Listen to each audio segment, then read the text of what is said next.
is going to be your driver. Everyone say hi to Maddie. Hi, Maddie. All right, have a great day and enjoy your tour. That's like old time. It's called I read a book about it. It's called Writing Freedom. And we used to read it in class. And it's like a carriage, a fancy carriage. I forgot its name, but it was very good. So girls, they can drive back in the day, like the villages. All right. So there's this girl. Good morning. How's everybody doing this morning? Good. Good. All right. Well, like he said, my name is Maddie, but more important, we've got the real stars of the show up here. So these two beautiful percherons, they are named Bill and Roscoe. Bill is here on the left side. Everybody say hi, Bill. Hi, Bill. And Roscoe's on the right. Everybody say hey, Roscoe. And like I said, these two are percheron draft horses. And the percherons are going to be black, white, or gray. Interesting about the percherons is that they're all born black, but some of them have a unique gene that makes them turn white. Any of those gray horses that you see on the island, if you come back this next year, they're going to be completely white. Now, Bill and Ross, you know, they've been best friends for a long time. They went to college together. They majored in theater, but they're still waiting for their big break. On the left side, we've got Dallas Market. Dallas Market is the oldest family-owned market in the country. They've been open since 1884. Dallas Market and the Mustang Lounge are the only two businesses that stay open all year round.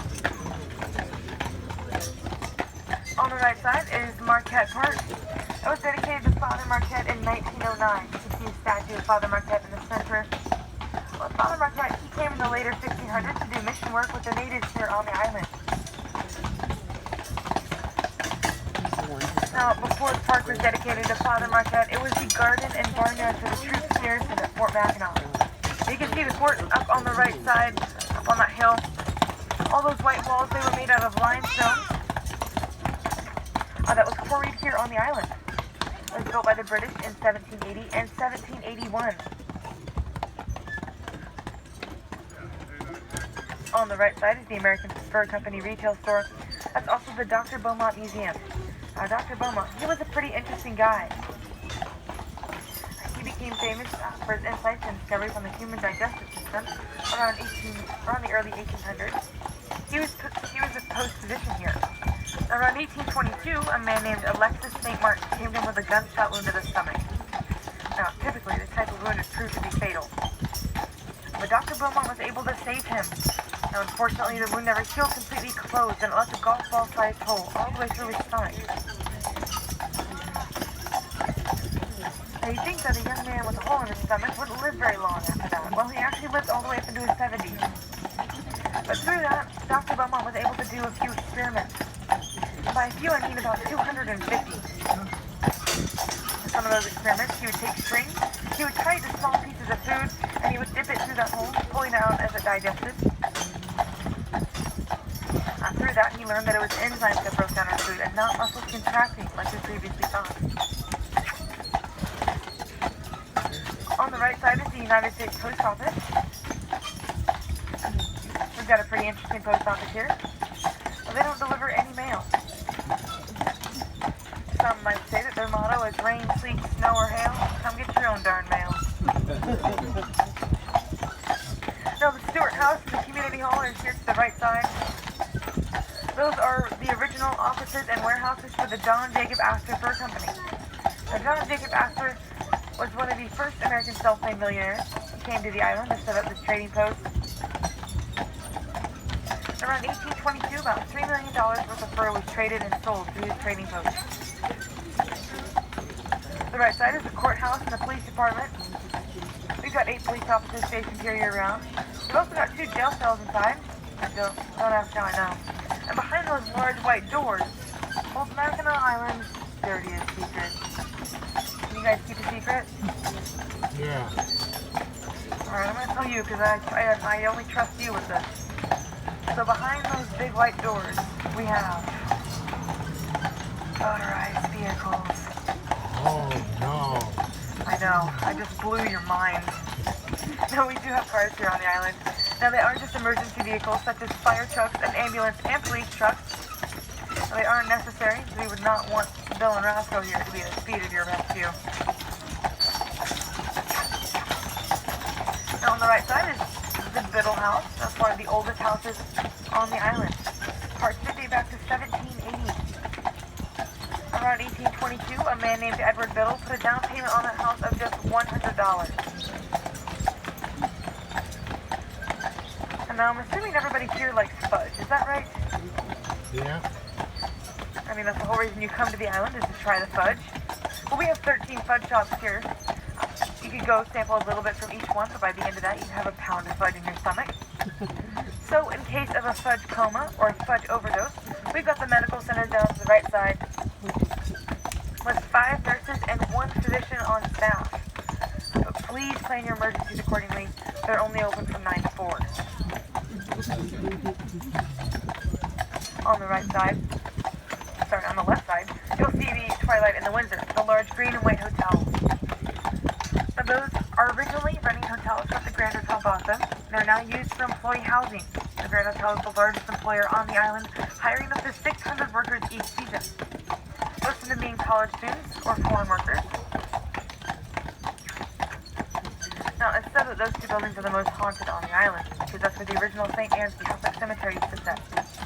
But in the mid to late 1800s, they decided to move the cemetery because people weren't too thrilled about it being the first site on the island. It wasn't a very happy site.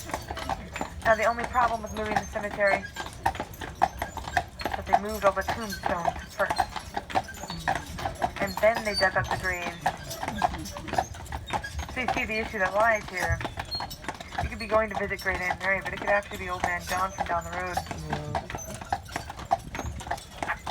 Now we're about to turn onto Cadott Avenue. This is affectionately named Lilac Lane. You'll notice all the lilacs that line up against the road here.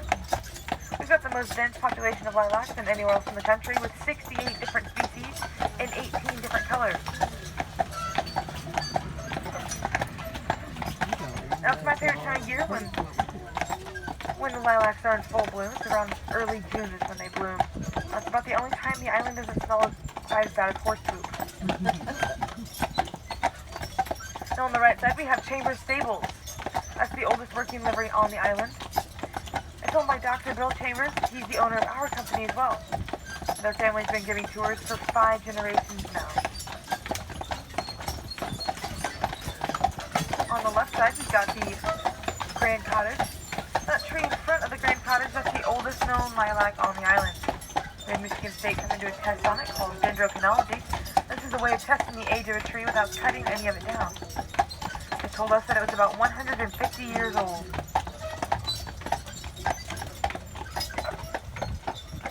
Now the Grand Cottage, that was owned by William Backhouse Astor. That's the son of John Jacob Astor.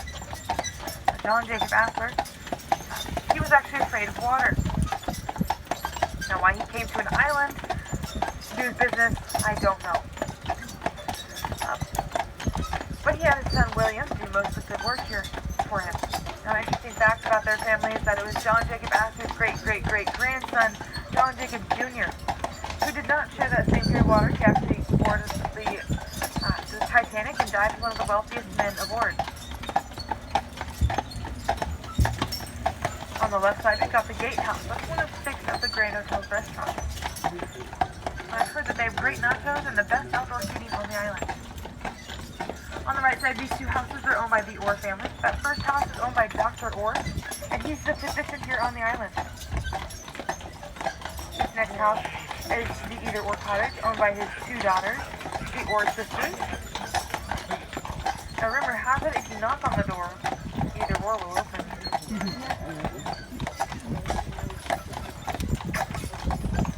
On the right side is the Little Stone Church. The Little Stone Church, it was built in 1904. All that stone you see there was quarried here on the island. Those stained glass windows, they were imported from New York, and they depict early mission work. We're going through some of these trees here. You'll see a large white house on a hill. That's a very important house. It's my house. No, I'm just kidding. That's the governor's summer residence. It was built in 1902 by a wealthy Chicago attorney named Lawrence Young. He built that house for only $15,000.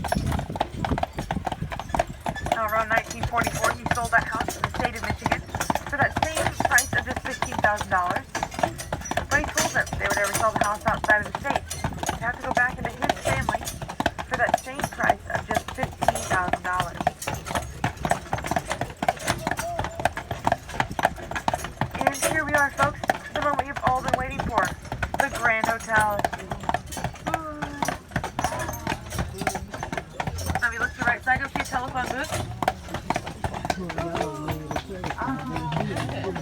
There's nothing important about the telephone booth. Now, I never thought about you. I wouldn't it was know. built in 1887 by two railroad tycoons and a I steamship should have company. taken the picture when you get the To picture promote of the travel to their telephone. means of transportation.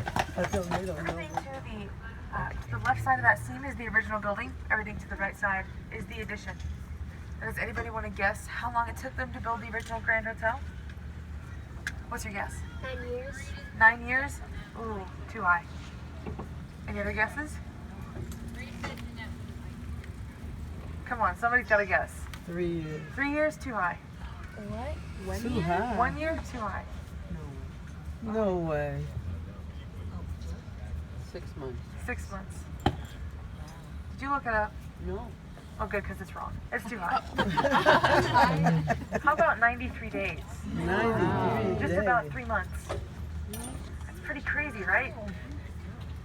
Well, they had about 600 workers building it, as is also before labor laws.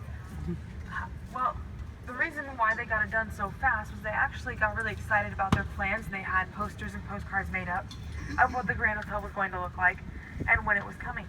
When they showed it around, they actually advertised it so well that they booked up the entire hotel before it was built. Wow. It's putting the cart in front of the horse there just a little bit. So, as it got closer to their opening date, which was July 10th of 1887, they realized that they needed to get started on the building. So they got their workers together and they told them they needed it done in 90 days. But of course, it was such a big project, it took them just a little bit longer. It was about 93 days. Now, it's pretty interesting when you go inside. I actually find it quite funny. When you go to the second floor, most noticeable on the second floor, you look straight down the hallway. You'll see that floor going up and down and up and down. They had to put in a few ramps to get the floors connected. Now, when they were hiring for this job, they thought that they were getting the best carpenters around, but in all reality, it was almost like some of them had never even seen a piece of wood. There's even one spot on the second floor where there's about a 3-foot difference. They had to build up a little ramp to connect the parts of the floor. It's pretty crazy. There's a lot of interesting things about the details in the Grand Hotel. Now, if you go inside, I highly recommend you go up to the cupola bar. It's the highest point in the hotel. It's a beautiful view and great food up there as well. Now, each room in the Grand Hotel is individually decorated. You'll never step foot in the same themed room twice. There's several rooms in the Grand that were inspired by the First Lady. And there were also 2 movies filmed here. This Time for Keeps in 1946, starring Olympic swimmer Esther Williams and Jimmy Durante. And then Somewhere in Time, starring James Seymour and Christopher Reeves in 1979. Now, that telephone booth back there, that was actually Christopher's changing room. Because he was Superman. I know, guys, I'm hilarious. Now, if you look behind the Grand Hotel, you'll see this little roof peeking up from there. That's the Moscow Cottage, the presidential and honeymoon suite. It's got 4 bedrooms, 3 bathrooms, and when you stay there, you get a personal chef. Yeah.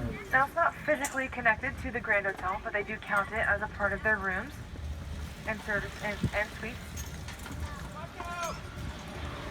Now, I don't know why you would need 4 bedrooms on your honeymoon. See, I can see that for the presidential reasons. But I guess for the honeymoon, you'd have 1 for you and your lover, 1 for each of the in-laws, and then 1 for the lawyer. Now, on the right side, we've got the Pro Shop. Pro Shop has all of your golfing needs. They've got golf shoes, golf shirts, golf clubs, golf balls, and golf socks.